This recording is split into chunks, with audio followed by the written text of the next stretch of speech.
And I got phone calls and phone calls and phone calls. And my boss was one. He drove up and said, I agree with the decision. I said, what do you mean?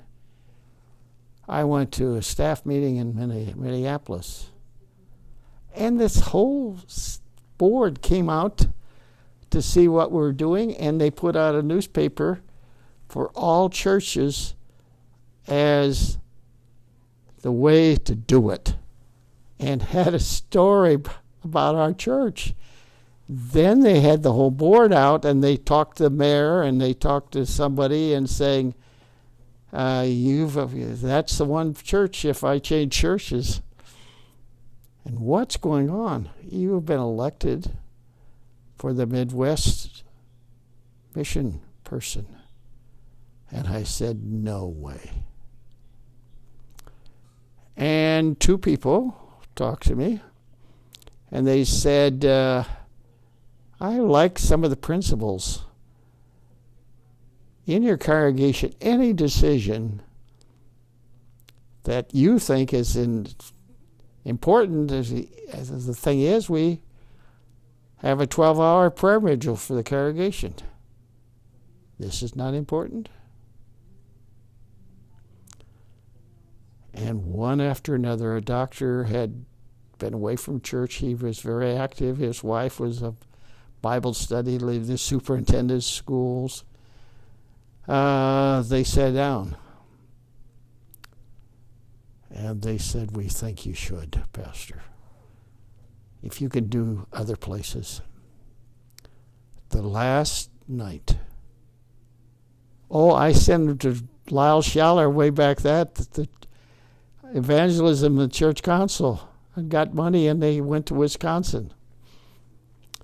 Well, at any rate, the last night I got a call and she was very ill.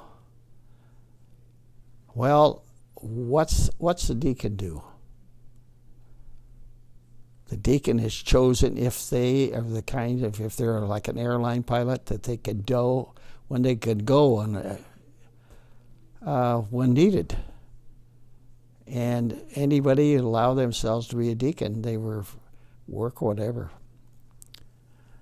And I asked the two of the deacons that were at the church that night, and they said, you got to go.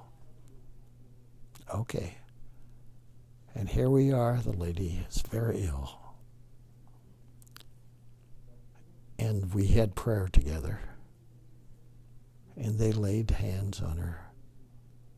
And she said, but I know they had this thing at church tonight.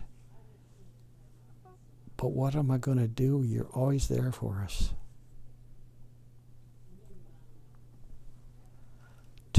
4 hands were laid on her, but we are here and will always be there for you. And that was the biggest tribute I've ever been given.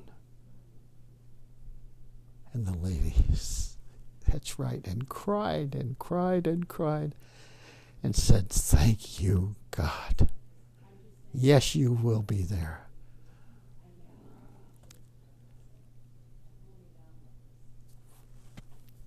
A preacher doesn't run things. Dedicated people do. So, they looked around and they found a guy. I knew his wife, very musical, nice person. And the place he was there 6 weeks, and he said, next week after church, clear your schedule because we're going to talk about changes around here. Everybody stayed. Changes? He said, when it was this, no changes. This, no changes. About 4 or 5, 6. He said, but if there's a need that we come up with it, we're going to add it. And everybody got up. And he was there year after year after year after year. And I got a little mixed. They were like thousands. We hadn't met it, but it was right after that. And fabulous. They had 2 choirs, orchestra and band. They went through another big building. They had the big brothers, big sisters for the county. They had Saturday evening packed. They had me back for their celebration. And he made that celebration really something. One of the things I believed is what I'm talking about, the importance of the laity and training. And they got up, and a friend of his went to Waverly, was a member there in retirement. And we go to Mom's church. This guy would walk out and stand there and put his arms around me and say kind things. Why, in recent years, I found that when that pastor left, they grew up together. He said, anybody says, it just kept going that way. But they stayed all those years. Oh my gosh, new things. I'd gotten a car from a Methodist before I left there, and I took it because something wasn't right. And he said, we'll go through your car, just drive this demonstrator. I said, but I wouldn't have license for this car. What if I got stopped for something? And he said, Pastor Don Johnson, no one in this township, even though you've been gone, would stop you for anything.